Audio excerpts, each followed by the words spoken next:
Alright, some of you guys do better with me reading it, so here we go. The Stars at Night. Are we finally here, Dad?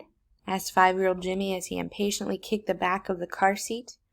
Jimmy and his dad had left their house for a camping trip 4 hours ago, and Jimmy was anxious to get out of the car.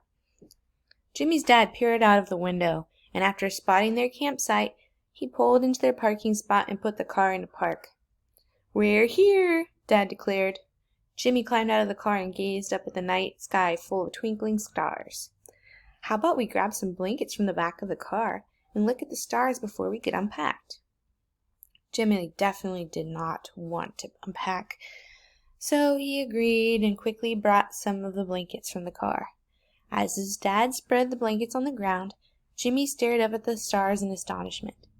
Back home, the sky seemed to contain so few stars, but here Jimmy saw so many. They looked like millions of holiday lights flickering. They decorated the night sky. Jimmy and his dad fell back on the blankets and stared up at the night sky. He saw all the different shapes the stars made up. He could see an outline of the tree, an apple, and a pyramid, which Jimmy pointed out to his dad, and soon he, too, had found outlines of his own. Jimmy's dad explained that groups of stars that form a pattern are called constellations. Jimmy's dad told Jimmy that they were like amateur astronomers studying the night sky. "Look, Jimmy, that group of stars over there looks like a tent."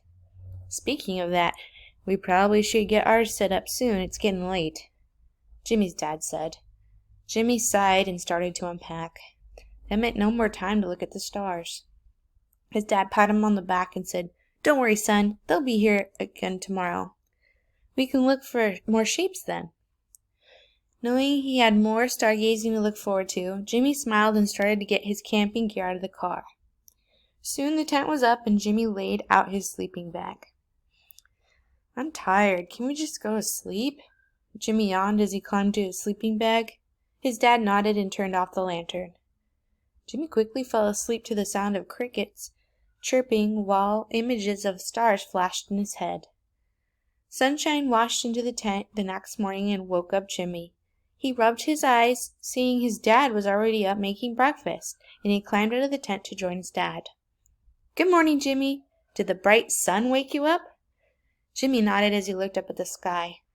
All he could see was the bright yellow sun in the clear blue sky. Even though it was a beautiful morning, Jimmy looked disappointed. "Wait, where are all the stars? I thought you said there were going to be more today," Jimmy questioned, shielding his eyes from the radiant sun. He walked over to his dad and started eating a piece of bacon that his dad had finished preparing. "Oh, we have to wait until nighttime to see those stars, Jimmy," his dad answered. "So there are no stars at all during the day?" Jimmy wondered. As if he was reading his thoughts, his dad continued.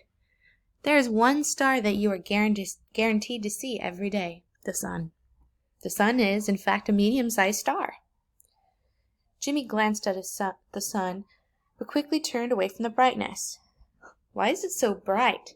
I was able to look at the stars last night, but the sun burns my eyes." His dad laughed. "The sun is so bright because it's closer to us. That's why we can't even look at it," his dad informed him. His dad went on to explain. "The stars last night are millions, or maybe even 1 billion miles away from us. Since they're so far away from us, the stars are not even that bright to our eyes." Jimmy grabbed another piece of bacon off his plate. He looked at his dad thoughtfully and said with a grin, "I guess that's why we don't need to wear star glasses." His dad laughed. "That's right. The sun is so much closer to us, therefore we can see it better. It is around 90 million miles away from us, which I know seems far, but for a star, that's actually close. During the day, the sun makes our sky so bright that we cannot see the much dimmer stars. At night, when the stars dark, we're able to see light of the other stars." Jimmy finished his second piece of bacon. "So for our hike today, I'll need you to wear your hat because I don't want my eyes to burn." His dad chuckled and put his hat on Jimmy's head. "Maybe your sunglasses too?" Jimmy added with a smile. "Sure. And don't worry, we'll be able to look at all the other stars tonight," his dad replied as he gave Jimmy a piece of toast. Jimmy smiled. He was not worried. Now he knew that once the sky was dark enough, he would be able to see all those all those stars again, and he could not wait.